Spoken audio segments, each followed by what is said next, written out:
15 number, তাকান আমার দিকে, ইজহারুল হুব্বি বিল ফাম, মাঝে মাঝে স্ত্রীকে যে ভালোবাসেন এটা মুখ দিয়ে বলা। সুবহানাল্লাহ। আর দলিল তো দিব, মুখ দিয়ে বলা। মুসলিম শরীফ হাদিস নাম্বার 6172 নাম্বার হাদিস। আম্মা জান আয়েশা সিদ্দিকা রাদিয়াল্লাহু তাআলা আনহা বলেন, মা কিতু আলা নিসাইন নবী সাল্লাল্লাহু আলাইহি ওয়াসাল্লাম ইল্লা আলা খাদিজা, আমার নবীর যত বিবি আছে কোন বিবির সাথে আমি ঈর্ষা করি নাই খাদিজা ছাড়া। আমি হযরত খাদিজার সাথে ঈর্ষা করতাম। নবী কেন খাদিজারে এত ভালোবাসে? ওয়া ইন্নী লাম উদরিকহা, যদিও খাদিজারে আমি কখনো দেখি নাই। দেখেন হযরত খাদিজারে আম্মা জান আয়েশা কখনো দেখে নাই, আগেই মারা গেছে। এরপরে আম্মা জান আয়েশা বলতেন নবীজি এত ভালোবাসতেন ওনারে, আমার ঈর্ষা লাগতো। কানা ইজা যাবাহ শাতা, নবী যখন বকরি জবাই করতেন, করার পর বকরির গোশত প্যাকেট করতেন, বকরির গোশতের রানগুলা ভালো ভালো অংশগুলা সাহাবাকে দিয়ে আল্লাহ নবী বলতেন আরসিলু বিহা ইলা আসদিকা খাদিজা, এই গোশতগুলা খাদিজার বান্ধবীদের বাসায় পাঠায় দাও। আম্মা জান আয়েশা একদিন বলেন, ফাগতাবতুহু ইয়াওমান, একদিন আমার স্বামী নবীকে আমি রাগায়া দিস, মানে রাগ উঠায় দিস। কি বললাম? খাদিজা, হ্যাঁ আপনি খালি খাদিজা খাদিজা করেন, এটা বলে ফেলছে একদিন। নবীজি রাগ হয়ে গেছে। নবীজি বলেন, আয়েশা কদ রুজিকতু হুব্বাহা,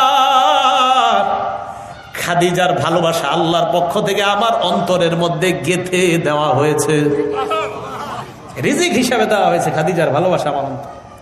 তাহলে নবীজি খাদিজার ভালোবাসা মুখে বলছে না, স্ত্রীর ভালোবাসা মাঝে মাঝে আপনি যে ভালোবাসেন মুখে বলা জায়েজ আছে।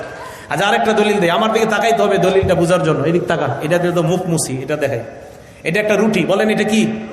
রুটি। এই দেখেন রুটি ছিঁড়লাম।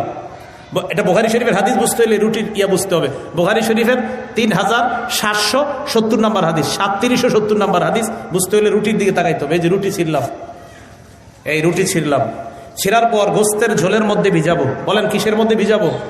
গোস্তের ঝোলের মধ্যে ভিজানোর পর একটু পরে এটা খাবো আমরা। আগে ওয়াদা করতে হবে, এটা নবীর একটা সুন্নত। কারা কারা খাবেন? খাওয়ার সময় নিয়ত করবেন, আল্লাহ আমার নবী এই খাদ্যটা পছন্দ করতেন তাই আমি খাইতেছি। সুবহানাল্লাহ। এটাকে বলা হয় সারিদ। বলেন এই খাদ্যটাকে কি বলা হয়? ওলামায়ে কেরাম চুপ থাকবেন, অন্যরা বলেন। বলেন তো, আমি যদি বলি সারিদ কাকে বলা হয়, একজন বলেন তো কাকে? রুটি ছিঁড়া ভিজানোর পর কিছুক্ষণ পর এটা খাওয়া, এই খাদ্যটার নাম কি? সারিদ। কেন বললাম? নবীজি বলেন, শোনো দুনিয়ার মানুষ, ফাদলু আয়েশাতা আলা সাইরিন নিসাই কাফাতলিস সারিদি আলা তাআম আলা সাইরিত তাআম, সমস্ত খাদ্যের মধ্যে সারিদ যেমন আমার কাছে শ্রেষ্ঠ, সমস্ত নারীর মধ্যে আয়েশা আমার কাছে শ্রেষ্ঠ। সারিদ যেমন আমার কাছে, এটা বোঝানোর জন্য আর কি সারিদ কাকে বলে। এই সারিদ নামক খাদ্যটা আমার যেমন খুব পছন্দ, নারীদের মধ্যে আয়েশাও আমার খুব পছন্দ। তাহলে বিবির ভালোবাসা মুখ দিয়ে নবীজি বলছে কিনা? দলিল পেয়ে গেলাম। 16 নাম্বার, কত গেছে? 15 গেছে না? 15 নাম্বার। 16 নাম্বার, ইজহারুল হুব্বি বিল আমাল, মাঝে মাঝে ভালোবাসা কর্মের মাধ্যমে প্রকাশ করা। এবার গ্লাস লাগবে, দেখাই তুলে গ্লাস। নাসাই শরীফে 380 নাম্বার হাদিস, বুঝার জন্য আমার দিকে তাকান সবাই। এই যে দেখেন মুখ লাগাইছি গ্লাসে, মুখ লাগাইছি না? এই যে আম্মা জান আয়েশা সিদ্দিকা রাদিয়াল্লাহু তাআলা আনহা বলেন, কুনতু আশরাবু মিনাল কাদাহি ওয়া আনা হাইজ। এই জায়গায় কেউ হাসবো না, শুনবো আমরা। মা বোনরা মাসে একটা অসুস্থ হয় না, এটা আল্লাহর পক্ষ থেকে। আম্মা জান আয়েশা বলেন, আমি এই অপবিত্র অবস্থায়, অসুস্থ অবস্থায়, কুনতু আশরাবু মিনাল কাদাহ, পাত্র থেকে পানি পান করতাম। তো পানি থাকা অবস্থায় কুনতু উলাবিলুহুন নাবিয়্যা, আল্লাহর নবীরে পানিটা দিতাম। কোন পানি? যেই পানির মধ্যে আমি গ্লাসে মুখ লাগাইছি, পানি এখনো বাকি আর আমি অপবিত্র। আমি নবীর কাছে ওই গ্লাস বা পাত্র দেওয়ার পর তাকায় দেখতাম, ফায়াদউ ফাহু আলা মাউদি'i ফিয়া, আমার নবী তার ঠোঁট মুবারক গ্লাসের ওই জায়গায় লাগায় যেই জায়গায় আমি ঠোঁট লাগিয়ে পানি খাইছি। আমি যেখানে ঠোঁট লাগিয়ে পানি পান করছি, নবী ঠিক মুখটা ওই জায়গায় লাগাইছে। ফায়াশরাবু মিনহু, আল্লাহর নবী পানি পান করতেন।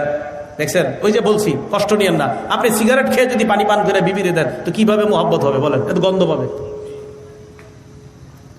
অকুন্তু আতাআররাকু, আমি হাড্ডি খাইতাম, হাড্ডি অপবিত্র অবস্থায়। খাওয়ার পর বাকি হাড্ডি নবীরে দিতাম। নবীজি আমার মুখের লাগায়, মুখ লাগায়, মুখের জায়গায় মুখ লাগিয়ে হাড্ডিটা খেয়ে কর্মের মাধ্যমে আমার প্রতি ভালোবাসা প্রকাশ করতেন। তাহলে দেখছেন, স্বামী স্ত্রী এই আমলগুলা ঘরে আপনাদের চালু না হলে মোহাব্বত বৃদ্ধি পাবে না, ঘরে খালি বেবরকত বাড়তে থাকবে। 16 নাম্বার অধিকার। 17 নাম্বার অধিকার, মাঝে মাঝে স্ত্রীর প্রতি আন্তরিকতা প্রকাশ করা। আন্তরিকতা, আন্তরিকতা কি? হঠাৎ স্ত্রীকে খুশি করে দিলেন, অথবা স্ত্রীকে এমন একটা নাম দিয়ে ডাকেন যে নাম ডাকলে উনি খুশি হয়ে যায়। কথার কথা আপনারা বলেন না, কিন্তু আবার শয়তান করেন না, খুব মুহাব্বতের সাথে, মানে ভালো কিছু বলা।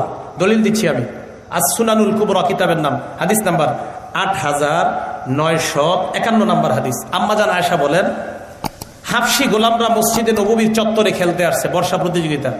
আমার দিকে নবীজি তাকায় বললেন, ইয়া হুমায়রা, কি বললেন? হুমায়রা মানে লাল সুন্দরী। সুবহানাল্লাহ। নবীজি লাল সুন্দরী বলে আম্মা জান আয়েশার প্রতি আন্তরিকতা প্রকাশ করতেন, হে লাল সুন্দরী। নাম কিন্তু আয়েশা, বলতেন হে লাল সুন্দরী। আপনারা আপনাদের অনেক মেয়েরে বলেন, এই দলিয়ে দিগায়, এই মানিকে দিগায়, বলেন না আপনারা? তো বলছে হে লাল সুন্দরী বলতেন।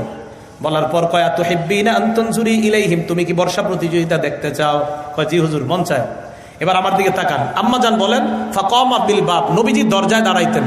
দাঁড়ানোর পর আমি আমার থুতনিটা ওয়াদাতু যাকনি আলা আতিকিহি, আমার থুতনি নবীর কাঁধে রাখতাম। রাখার পর আসনাতু ওয়াজহি ইলা খাদ্দিহি, আমার গালটা নবীর গালের সাথে লাগাইতাম। আপনি দেখেন আন্তরিকতা কাকে কয়। স্বামী স্ত্রীর মাঝে কি, কোন স্বামী? দুই জগতের শ্রেষ্ঠ যিনি। আমরা ঘরের মধ্যে এটা আপনার মানে বরে বরকতি হবে না কেন বলেন? একদিক দিয়ে স্বামী থায় মোবাইলে ব্যস্ত, বিবি থায় টেলিভিশনে ব্যস্ত, তো কিভাবে হবে ঘরে বরকত? কথাটা সত্যি না? সত্যি। তাহলে আন্তরিকতা প্রকাশ করা, আল্লাহ তৌফিক দান করেন। 18 নাম্বার, মাঝে মাঝে স্ত্রীর ঘরের কাজে আপনি সহযোগিতা করবেন। সুবহানাল্লাহ বলেন। দলিল দিচ্ছি, মুসনাদে আহমদ কিতাবের নাম, হাদিস নাম্বার 26,194 নাম্বার হাদিস। আম্মাজান আয়েশা সিদ্দিকা বলেন, আমাকে প্রশ্ন করা হলো, আম্মাজান নবীজি ঘরে কি করে সারাক্ষণ? তো সাহাবারা মনে করছে সারাক্ষণ মনে নামাজ পড়ে, ইবাদত বন্দেগী করে। আম্মাজান আয়েশা কয়, তোমরা কি শুনতে চাও নবীজি ঘরে কি করে? কয় জি আম্মাজান, শুনতে চাই। আম্মাজান আয়েশা বলেন, ইয়াখসিফুনা আলা, আম্মা জান আয়েশা বলেন, নবী নিজের জুতাটা ছিঁড়া গেলে নিজে সেলাই করে, জুতা নিজে মেরামত করে। ওয়াফলি সাওবা, কাপড়টা ছিঁড়ে গেলে নিজে সেলায়। ওয়াহলুবু শাতা, বকরির দুধ নিজে দহন করে। আমরা কত মুড়ি, কত অহংকার আমাদের হয়ে যায় দেখেন। আমি নিজেকেই বলতেছি, এই যে আমার এনে বসাইছেন না, কি এক ভাবসাব এসে যায় আমাদের মধ্যেও। দুনিয়ার দুই জগতের শ্রেষ্ঠ মানুষ বকরির ওলান থেকে দুধ টানতেছে। ওয়াখদুমু নাফসা, ঘরের কাজ নিজে করতেছে। দুই জগতের শ্রেষ্ঠ মানুষ, আমাদের কত ক্রেডিট। বাপ সব কি ঘরের মধ্যে, বিবি হ্যাঁ সব করো, আমি তো অফিসার। আমাদের নবীর চেয়ে বড় অফিসার হয়ে গেছেন আপনি? ঘরের কাজ করতেছে, পিঠা বানাইতেছে, রুটি বানাইতেছে, আমাদের নবীজিকে অংশগ্রহণ করতেছে। বুঝাইতে চাইলাম, আপনার হয়তো প্রতিদিন অফিস আছে, সপ্তাহে একদিন তো আপনার অফিস নাই। ওই দিনটা আপনি বিবির সাথে কিছু আন্তরিকতা প্রকাশ করেন। বিবি কুটতেছে কিছু তরকারি, আরে আপনি একটু সহযোগিতা করেন, দেখবেন আপনার আর তার মাঝে ভালোবাসা কি পরিমাণ বৃদ্ধি পায়। এগুলো 18 নাম্বার। 19 নাম্বার শেষ, আর নাফাকা ওয়া সুকনা, স্ত্রীর ভরণ পোষণের ব্যবস্থা করা, এটাও স্বামীর দায়িত্ব। স্ত্রীর খাবার, অন্ন, বস্ত্র চাহিদা, এটা স্বামীর দায়িত্ব।